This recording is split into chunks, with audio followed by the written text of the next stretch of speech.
el propósito de la serie es que a medida que nosotros más vamos conociendo a Dios, el conocimiento de Él nos va transformando. Y ¿saben? Vamos experimentando que mientras más conocemos de Él, más sentido le vamos encontrando a nuestra vida, más propósito vamos descubriendo para nosotros. Cuando entendemos quién es Él, cómo es el carácter de nuestro Dios, nuestra vida empieza a cambiar, tenemos motivos nuevos para levantarnos cada día, porque todo lo otro que podamos perseguir es vano. Todo lo otro que podamos perseguir en la vida, por más que parezca bueno, por más que parezca grandioso, llega un momento donde esa esencia y ese valor se pierde. Dicen que Alejandro Magno, el gran emperador, el gran conquistador, después de conquistar todo, se largó a llorar porque no le quedaba más nada para conquistar. Y qué bueno que es que nosotros, a medida que vamos avanzando en el conocimiento de Cristo, estamos lejos de largarnos a llorar, sino que vamos cada vez teniendo más y más sentido y más motivos y propósitos para levantarnos cada día. Nuestra mente se va despejando de cosas que no son buenas, nuestro corazón se va limpiando, nuestros ojos se van aclarando. Qué bueno es ver que aunque haya gente que pueda poner su esperanza en cosas materiales o conquistar logros humanos, la Biblia dice, y nosotros creemos con todo nuestro corazón, que de lo más grande que nosotros podemos lograr, el conocimiento de Dios es lo mayor. Amén. Así que ese es el propósito de esta serie, conocerlo a Él. El Salmo 11, verso 7, dice lo siguiente: porque Jehová es justo y ama la justicia. El hombre recto mirará su rostro. Lo voy a leer de nuevo. Puede anotar la cita si quiere. Porque Jehová es justo. ¿Cómo es Dios? Justo. Él es justo y ama la justicia. El hombre recto mirará su rostro. Creo que ya lo habrán entendido. Hoy vamos a hablar del Dios justo, ¿sí? Hoy vamos a hablar de nuestro Dios, que es un Dios justo. ¿Qué significa que Él sea justo? Su carácter es justo. Su naturaleza es justa. Todo lo que Él hace, lo hace porque Él es justo. Él no necesita una regla externa que le diga que tiene que hacer lo que es justo. Él hace lo que es justo, aunque no tenga ninguna regla. ¿Por qué? Porque su naturaleza es justa. Entonces, todo lo que Él va a hacer es justo. Nosotros necesitamos que nos digan: amen a su prójimo, honren a sus padres, no roben, no mientan. Nosotros necesitamos que nos den reglas. ¿Por qué? Porque no somos justos por naturaleza. Pero Él es justo por naturaleza, entonces no necesita que nadie le diga a Él que sea fiel, que sea bueno, que sea compasivo. No, porque Él es justo por naturaleza. Nosotros no necesitamos una regla que nos diga y nos recuerde que tenemos que respirar, porque respirar está en nuestra naturaleza. Que yo sepa, no hay ninguna regla que diga respire, ¿no? Y tengo que acordarme de respirar. No, está en nuestra naturaleza respirar. Y la justicia es la respiración de Dios, es lo que Él naturalmente hace, no necesita que nadie se lo recuerde ni que nadie se lo imponga, porque Él es, decí conmigo, justo. A veces este atributo de Dios, su justicia, es cuestionado.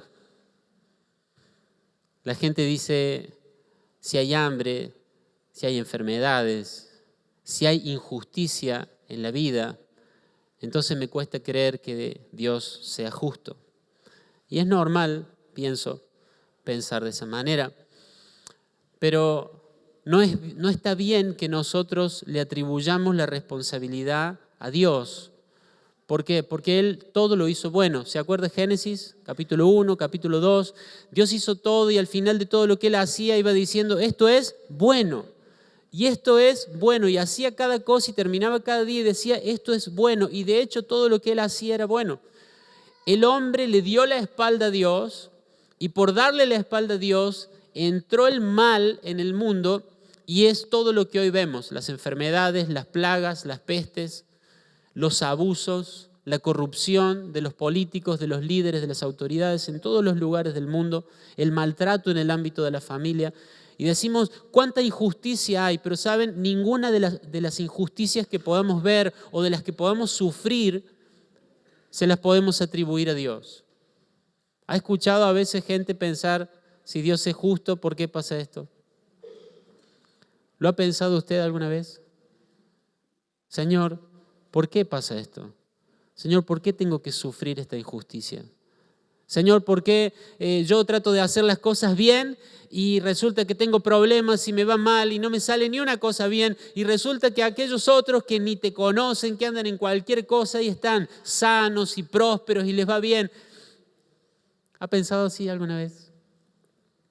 Porque el Salmo 73 es todo acerca de eso. Dice, yo trato de hacer las cosas bien y tengo cada vez más problemas. Y miro alrededor y ahí andan los que ni te conocen, los que ni te prestan atención. Ahí están con sus cachetes gordos, más o menos así dice. Rozagantes, todo lo que hacen les salen bien, se olvidan de vos. Pero después entendí una cosa. Después me di cuenta de algo. El fin de ellos no será bueno. Por eso yo, aunque esté sufriendo estas cosas, me voy a alegrar en Dios, porque Él ha hecho que mi final sea bueno. Amén. Y cualquier injusticia que vos puedas estar viviendo, te aseguro, no sé cuál será, pero no viene de Dios. Cualquier injusticia que estés viviendo no viene de Dios, porque en Él no hay injusticia. Y quiero ser bien práctico en mi mensaje y quiero que veamos algunas cosas bien útiles acerca de lo que significa que nuestro Dios sea un Dios justo. Miren lo que dice el Salmo 89, 14. ¿Qué significa para nuestra vida tener a un Dios justo? Salmo 89, 14 dice así: la rectitud y la justicia son el cimiento de tu trono. ¿Cuál es el cimiento del trono de Dios? La rectitud y la justicia. ¿Qué está diciendo el escritor inspirado acá? Él está diciendo, el trono es el lugar de gobierno de un rey, ¿verdad?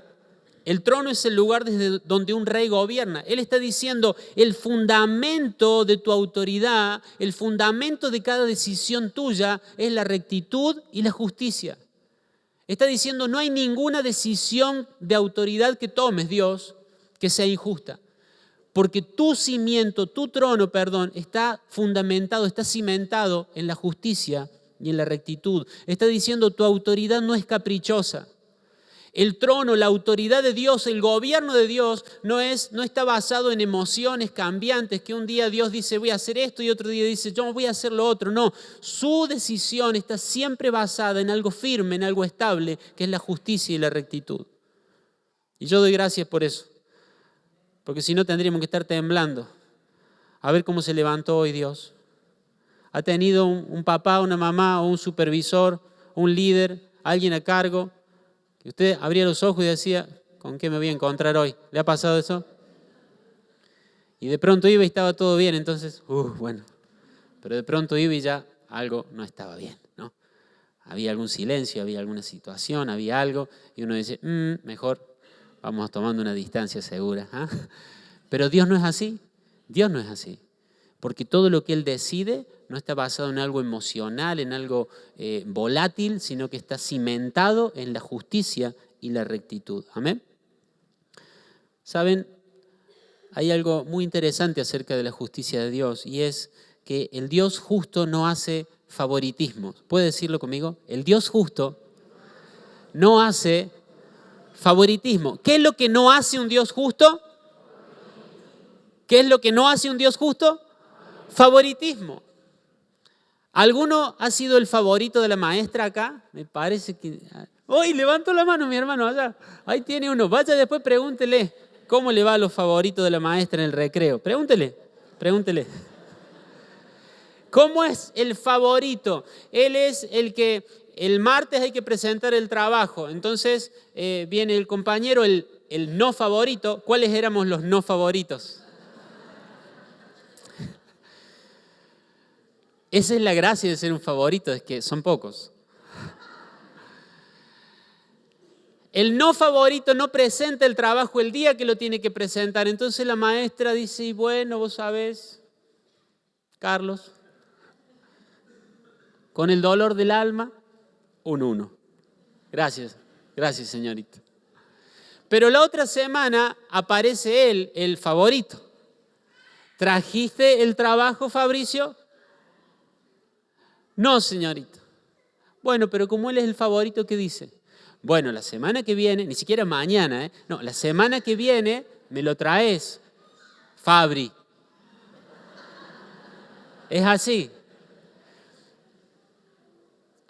Cuando nos toca ser favoritos a nosotros no nos molesta, ¿no?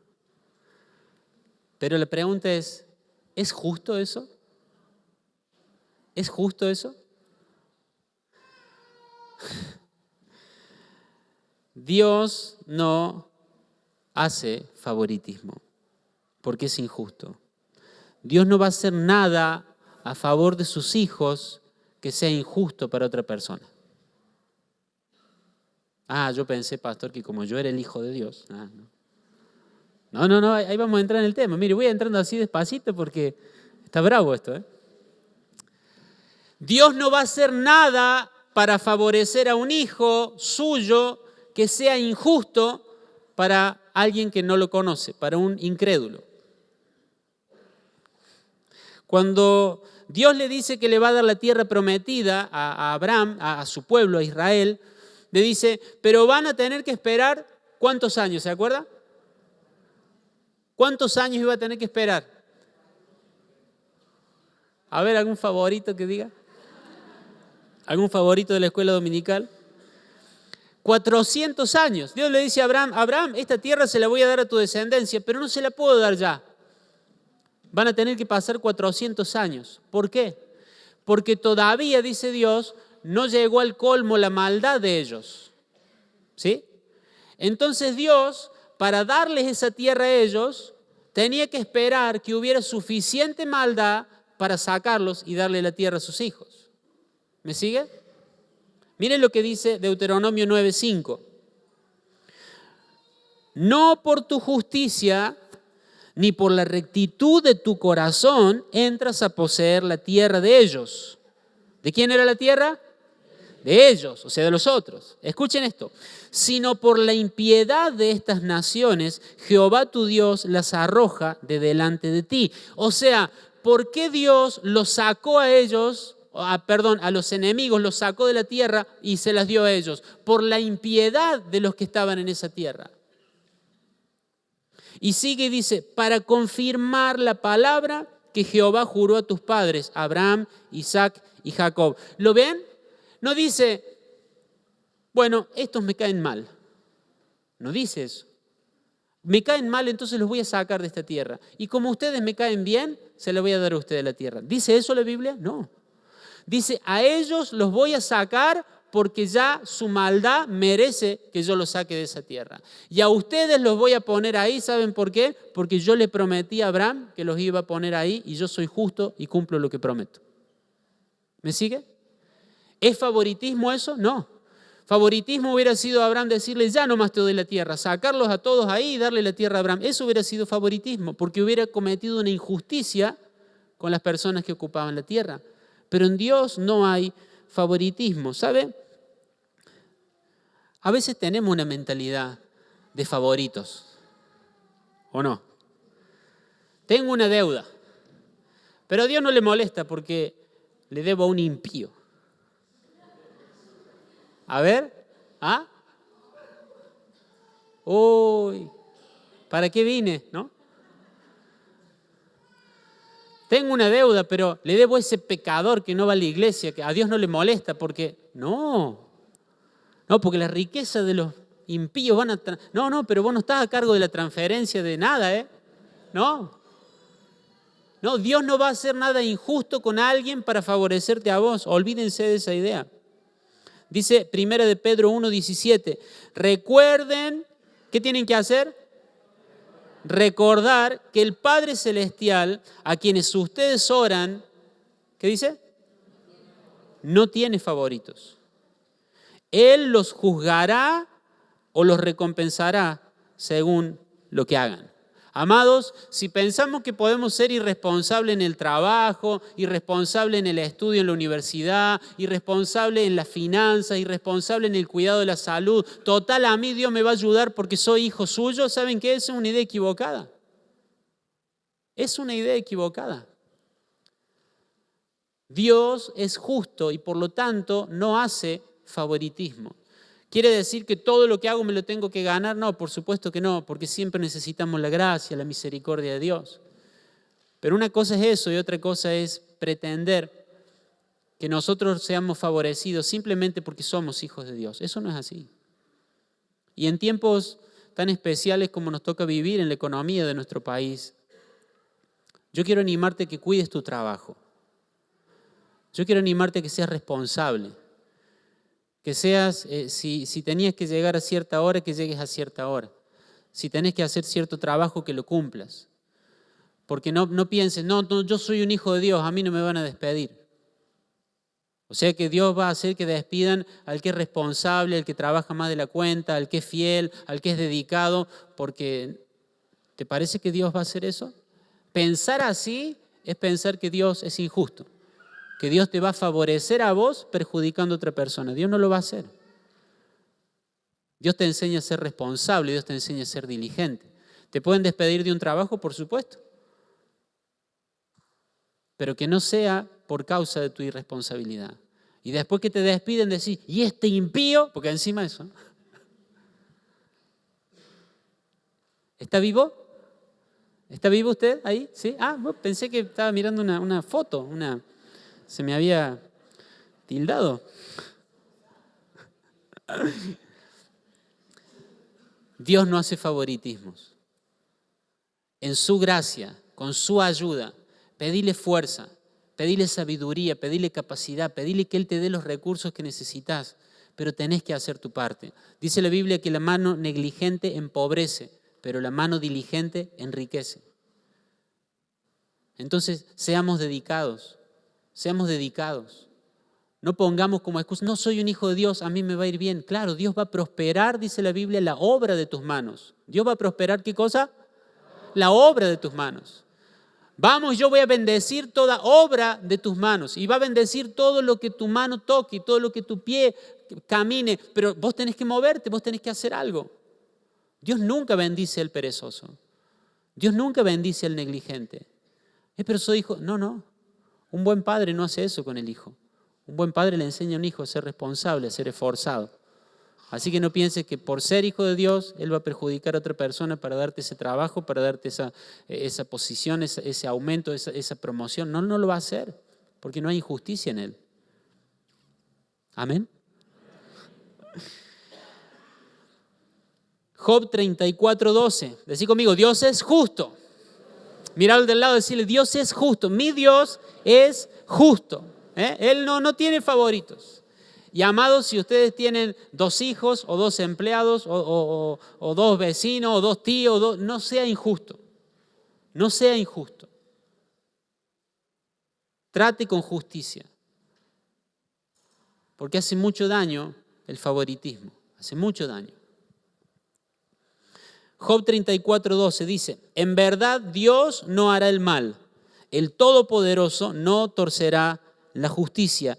Dios es justo. ¿Saben qué? Esto significa Dios no va a quebrar el derecho. Dios no va a torcer la justicia. Él no va a quebrar el derecho. Él es un juez justo. La pregunta es, si es un juez justo, ¿cómo puede perdonar a los pecadores?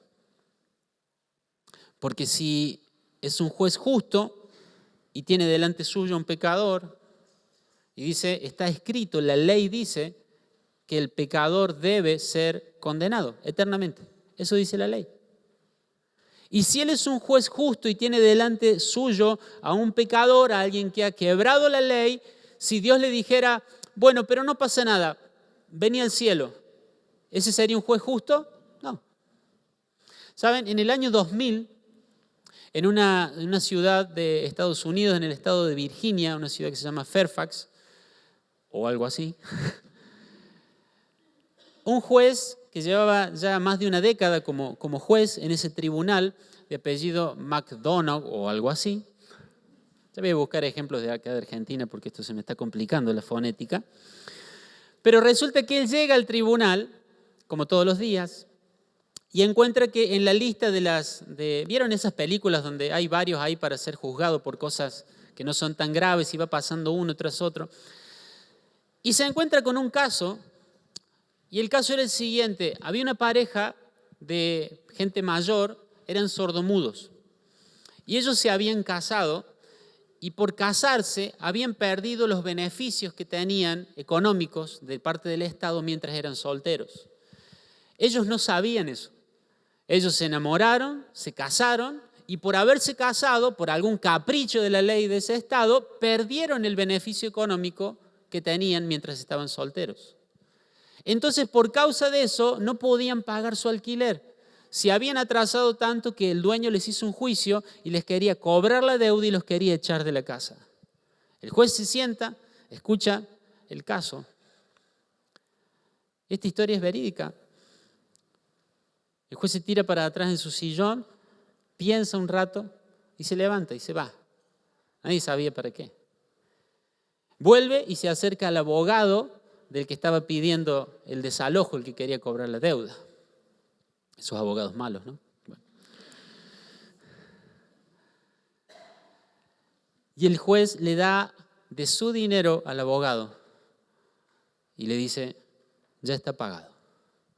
Se vuelve a sentar en su sillón y dice, el caso está terminado porque ellos no deben nada. Usted sabe a qué me refiero, ¿no? ¿Sabe? Eso es exactamente lo que hizo Dios. Es exactamente lo que hizo Dios. Si ese juez hubiera dicho, sí, la ley dice eso, pero yo como soy tan compasivo, como soy tan misericordioso, le voy a decir, no, ustedes no son culpables. Si los hubiera dejado ir, ese juez no hubiera sido justo. Para que él pudiera tener misericordia, primero tuvo que satisfacer la justicia.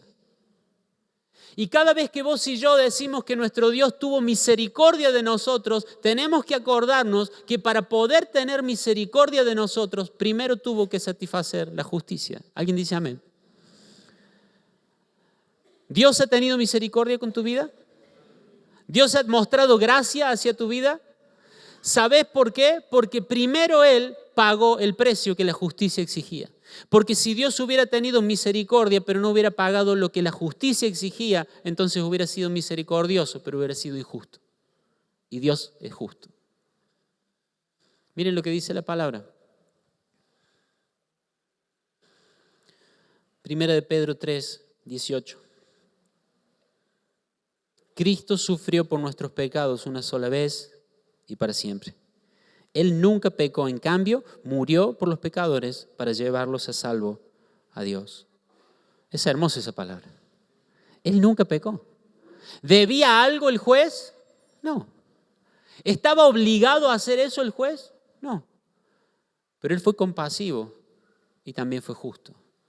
Y de su propio dinero él pagó. Ahora, ¿se imaginan esa... Dicen, el relator de la corte dice que había un intérprete porque las dos personas eran sordomudas. ¿Se acuerda que le dije? Entonces, cuando el juez se acerca al abogado y le da el dinero, ellos no escuchaban nada y no entendían nada. Pero cuando el intérprete supo lo que estaba pasando, el intérprete, el que le hacía con lenguaje de señas, les explicó con esas señas, que yo no las sé hacer, les explicó, él está pagando, algo así debe haber sido, por ustedes, dos. Y es una figura hermosa del Espíritu Santo. Porque lo que pasó en esa cruz, nosotros solo lo podemos entender por la obra del Espíritu Santo. Nosotros somos sordomudos, nosotros no entendemos la gracia de Dios.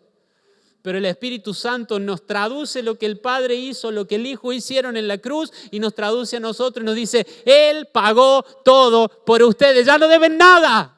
Él es el intérprete. Él nos explica lo que pasó hace 2000 años porque nosotros no lo entenderíamos nunca. No tenemos la capacidad de entender lo que pasó en la cruz.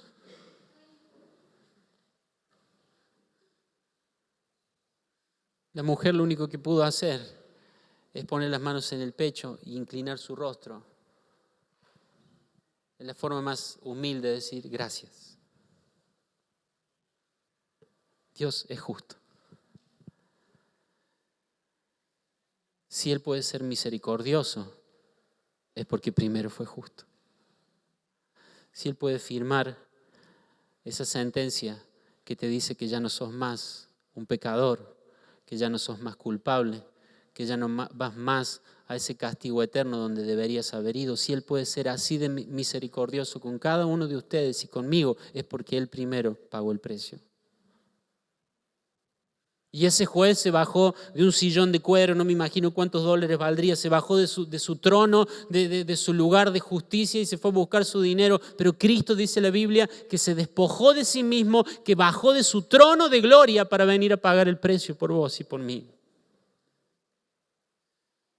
Y ese juez puso unos dólares que el mes siguiente los volvía a ganar. No habrá significado tanto para él, pero la Biblia dice que el precio que Dios pagó para perdonarte es la sangre de Cristo, la vida de su Hijo. Y si esa mujer se puso las manos al pecho e inclinó su rostro diciendo gracias, ¿hay gratitud en tu corazón a Dios? ¿Te queda algo de atrevimiento para decir que Él está siendo injusto hoy con vos? Si Él hizo lo que hizo por ser justo y poder salvarte, ¿hay algo de osadía en tu corazón para pensar que Él está siendo injusto por algo que estés viviendo? Porque Dios es justo, absolutamente justo. El estándar de justicia de Dios es la perfección. Y si nosotros no éramos perfectamente justos, no podíamos tener comunión con Él y mucho menos pensar en tener vida eterna. Y Dios sabía que esa marca era imposible de alcanzar para cualquiera de nosotros. Todos nos íbamos a quedar cortos de esa exigencia de perfección moral. Esa justicia perfecta no la íbamos a poder recibir nosotros. Entonces lo que hace Dios es hacer que su propia justicia se ponga en nuestra cuenta. Él es justo. Romanos 3, 23 al 25. Sé que lo deben haber escuchado varias veces algunos de ustedes, pero no puede quedar afuera de este mensaje. Escuche lo que dice. Pues todos hemos pecado. Nadie puede alcanzar la meta gloriosa establecida por Dios. Sin embargo, Dios nos declara justos, gratuita y bondadosamente por medio de Cristo Jesús, quien nos liberó del castigo de nuestros pecados. Escuchen esto, pues Dios ofreció a Jesús como el sacrificio por el pecado. Amados, Él se bajó de su trono. Él pagó el precio con su sangre. El intérprete nos dijo, Él ha pagado todo. Ustedes, ¿saben qué? Pueden ir a disfrutar de nuevo de esa casa. Pueden ir de nuevo a ese lugar a donde ustedes pensaban que hoy iban a ser destituidos. La Biblia dice que nosotros estábamos destituidos de la presencia de Dios, destituidos de la vida eterna, destituidos de lo que llamamos, y así debe ser, el cielo. Estábamos destituidos. Por nuestra justicia no podríamos haber ganado ni siquiera una milésima de segundo en el cielo. A veces la gente dice, ay, con esto que hizo, ¿qué dice? Se ganó el cielo. Ese es un proverbio chino. No está en la Biblia. Mira, hizo esto, hizo aquello. Se tiene un lugar ganado en el cielo. ¿Saben cuál es el precio de un lote en el cielo? ¿Usted piensa que son caros los terrenos acá en Río Cuarto? El precio de un lote en los cielos es justicia absoluta. Y ninguno de los que estamos acá, ni sentados ni parados, nadie, tiene semejante solvencia moral ni espiritual para ganarse nada. De la única forma que podemos recibir un lugar en el cielo, y gracias a Dios que es así, es por su gracia, es por su misericordia. El juez dejó su lugar, pagó el precio y nos declaró libres de condenación, libres de deuda. Y nosotros tenemos acceso al cielo. Bendito sea nuestro Dios que nos hizo aptos para participar de la herencia de los santos en luz. Él nos hizo aptos. Él nos dio lo que nosotros no podíamos lograr porque Él es justo.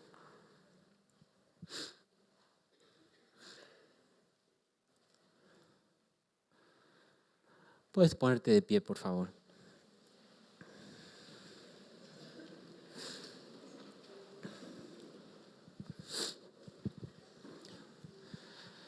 Saber que Él es justo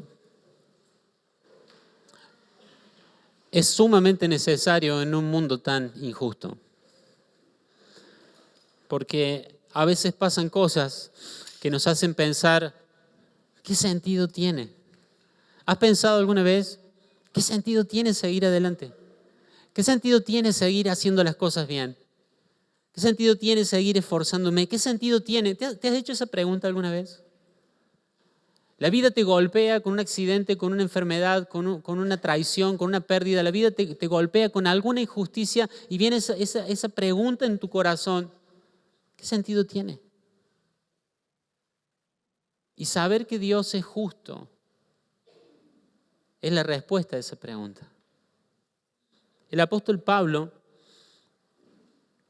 estaba en un lugar llamado Troas. Y en ese momento, el emperador Nerón había empezado a culpar a los cristianos por el incendio de Roma. Pequeña acusación les estaba haciendo a los cristianos. Ustedes, no, que pintaron una pared, que están diciendo, no, ustedes prendieron fuego a la ciudad capital del imperio.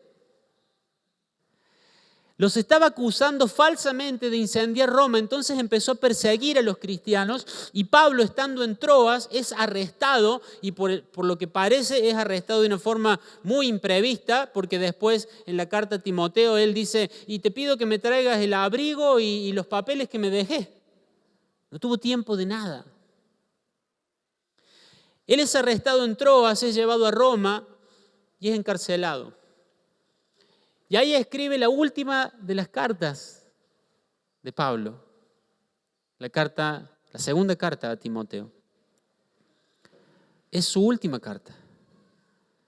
Y él está en una prisión ahora y ya no es como la prisión anterior, que era más parecido a una casa donde él recibía visitas, donde tenía un soldado al lado, donde de alguna manera tenía ciertos beneficios. No, ahora él dice ahí en el capítulo 2 o 3 de la misma carta, dice, me tienen encadenado como a un criminal. Pablo estaba en un lugar solitario, en un lugar oscuro, en un lugar totalmente hostil, de una forma totalmente injusta, lo estaban tratando encadenado a su edad, sin haber hecho nada, estaba pasando una injusticia.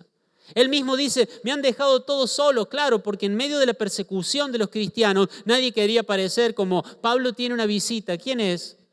Jonathan Justrivo. Anoten y vamos a seguirlo este chico cuando salga. Nadie quería ir a visitarlo. Porque identificarse con alguien que era enemigo del emperador era un problema.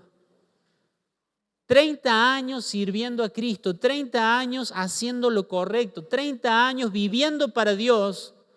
Y uno dice, cuando llegue el fin, si Dios es justo, pensaría alguien, tiene que terminar en un living de una casa, con una estufa hogar, con su familia al lado, con gente viniendo a pedir algún consejo, orando por alguien, teniendo el mejor cuidado médico, la mejor alimentación, teniendo algún periodista que le hiciera alguna nota. No, nada de eso.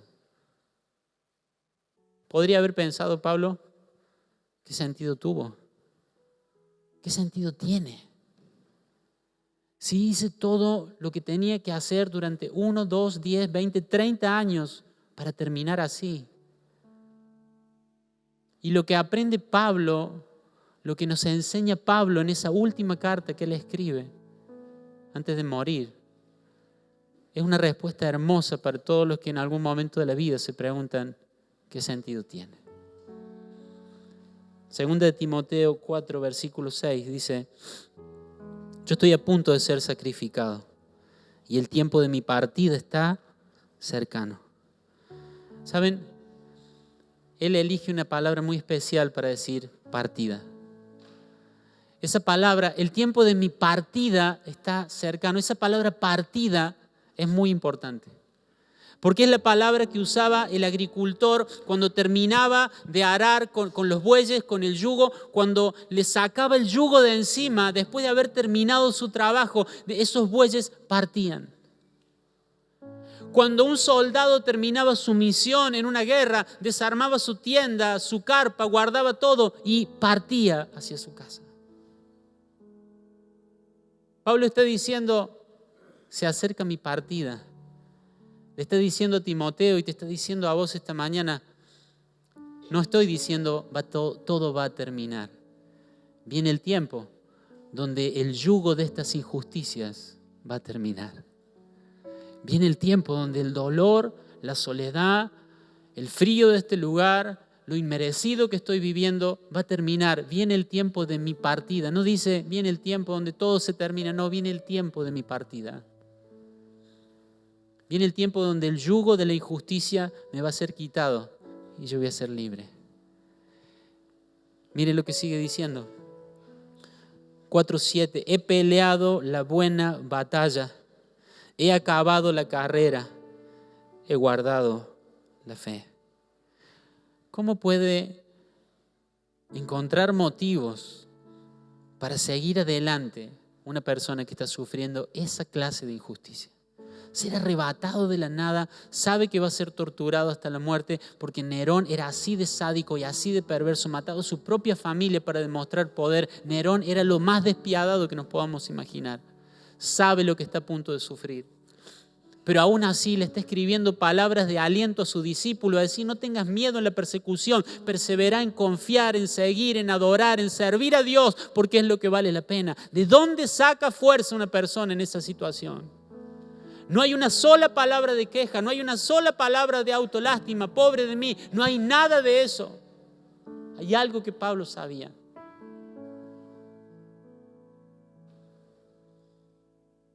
Versículo 8. Ahora me espera el premio, la corona de justicia que el Señor, el juez justo, me dará el día de su regreso. Y el premio no es solo para mí, sino para todos los que esperan con anhelo su venida. ¿Qué sentido tiene haber servido? ¿Qué sentido tiene escribir una carta más? ¿Qué sentido tiene todo lo que hice bien para Dios? Pablo dice qué sentido tiene. Él sabía que al final de su camino había un juez justo, que lo iba a retribuir y lo iba a recompensar por cada cosa que él hiciera. Él sabía. ¿Qué sentido tiene? Quiero cerrar con esta frase. Hay un juez justo al final del camino. Esa es una buena razón para seguir haciendo lo correcto, aún cuando parezca no tener sentido. ¿Qué sentido tiene seguir luchando contra esa tentación? ¿Qué sentido tiene? ¿Sabes qué sentido tiene? Al final del camino hay un juez justo que te va a recompensar por haber luchado para honrarlo a Él. ¿Qué sentido tiene si estoy enfermo? ¿Qué sentido tiene levantar mis manos a adorar a Dios? ¿Qué sentido tiene seguir sirviendo a Dios? Al final del camino hay un juez justo y te va a recompensar por cada cosa que hagas. Tiene sentido. ¿Qué sentido tiene perdonar a esa persona que me trató mal, que abusó, que fue injusto conmigo? ¿Qué sentido tiene seguir perdonando, seguir orando a favor de esas personas que no me aman? ¿Qué sentido tiene que al final del camino hay un juez justo y te va a retribuir por lo que hiciste bien para su gloria? Saber que al final del camino hay un juez justo le va a dar sentido a todo lo que tenés que hacer en esta vida. Cuando la gente de tu alrededor no le dé sentido, cuando el médico te haga parecer que no tiene sentido, cuando las tragedias y las desgracias de la vida te hagan parecer que no tiene sentido seguir haciendo el bien, seguir adorando a Dios, seguir sirviendo a Cristo, cuando todo a tu alrededor te haga pensar que ya no tiene sentido seguir haciendo lo correcto, recordá que al final del camino hay un juez justo y Él te dará tu recompensa.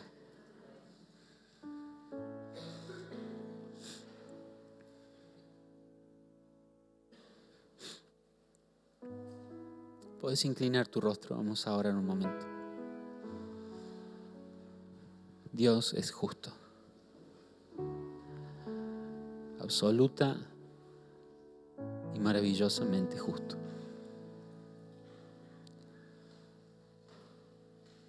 Él no hace favoritismo de ninguna clase, de ninguna clase.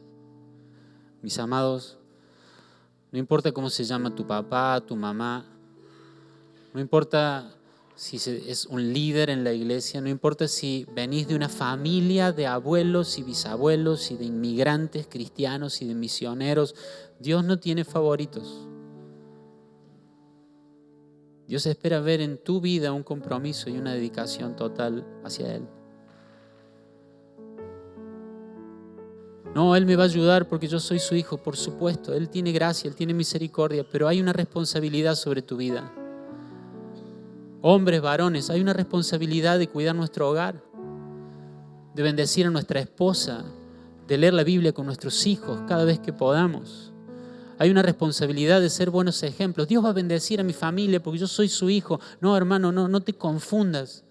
Él te va a dar el poder, Él te va a dar la sabiduría para que hagas la parte que te toca a vos hacer bien.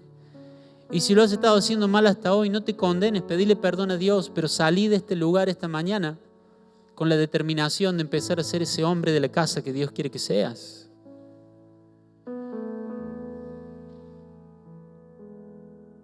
Claro que Dios te va a ayudar. Claro que Dios es bueno, misericordioso.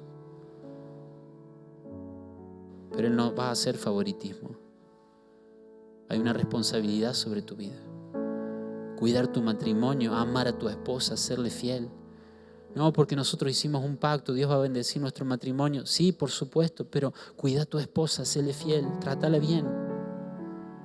No pienses en otras personas, no mires a otras personas. Sé fiel a Dios siendo fiel a tu esposa. Y Dios va a bendecir tu casa. Y Él será ese juez justo que va a decir: a este hogar el divorcio no lo va a tocar. A este hogar el enemigo no lo va a tocar. A este hogar la crisis, la ruina no lo va a tocar. Él es un juez justo.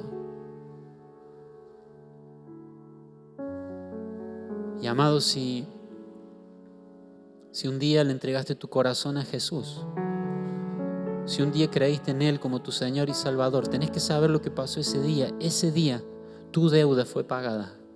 El juez del universo se bajó de su trono de justicia, se humilló, tomó su propia vida como precio y la pagó para que vos pudieras salir de la corte siendo libre, siendo declarado inocente aunque no lo eras, siendo declarado santo aunque no lo eras, siendo declarado justo aunque no lo eras, por la gracia de Dios, porque Él es un juez justo. Así que si un día aprovechaste ese precio,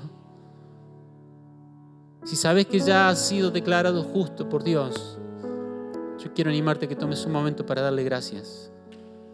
Para darle gracias.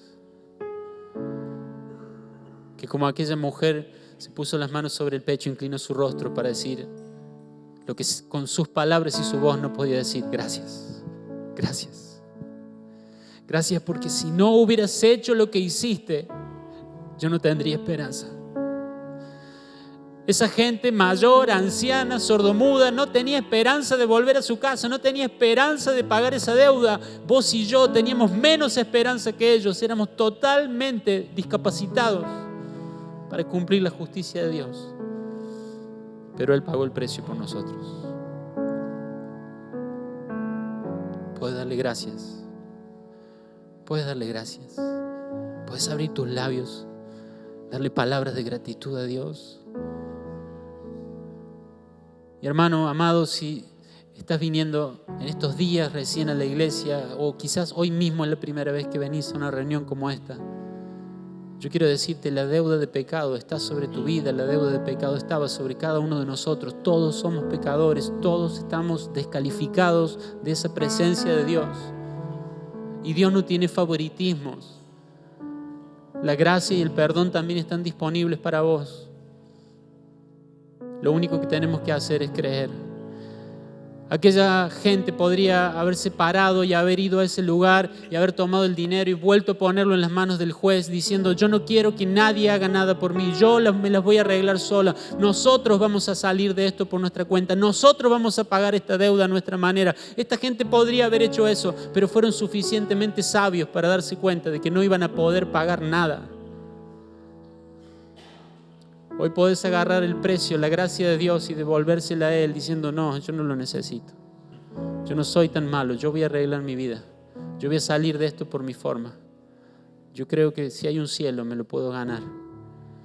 Yo quiero animarte a que dejes de lado ese orgullo, esa arrogancia, y que puedas rendirte a Dios, y que puedas abrazarte a la gracia de Dios y decirle en esta mañana: yo tengo una deuda que no puedo pagar, y yo por fe hoy creo que vos pagaste esa deuda por mí, y yo hoy por fe recibo esa justicia que no merecía, pero que vos me regalás por medio de Jesucristo. Si una mañana como esta vos decidís creer en Jesús como el que pagó tu deuda, la Biblia dice que somos perdonados y somos declarados justos por Dios. Y amado, si has estado pensando qué sentido tiene, yo quiero decirte que tiene sentido. Tiene sentido. Tiene sentido seguir adelante después de esa pérdida. Tiene sentido seguir adelante después de ese abuso. Tiene sentido. Tiene sentido seguir perdonando, seguir bendiciendo. Tiene sentido seguir sirviendo a Cristo. Tiene sentido seguir adelante a pesar de una traición, a pesar de un engaño. Tiene sentido, porque al final del camino hay un juez justo y ni siquiera un vaso de agua que hayas dado va a quedar sin recompensa. Tiene sentido. Vamos a adorar al Señor un momento.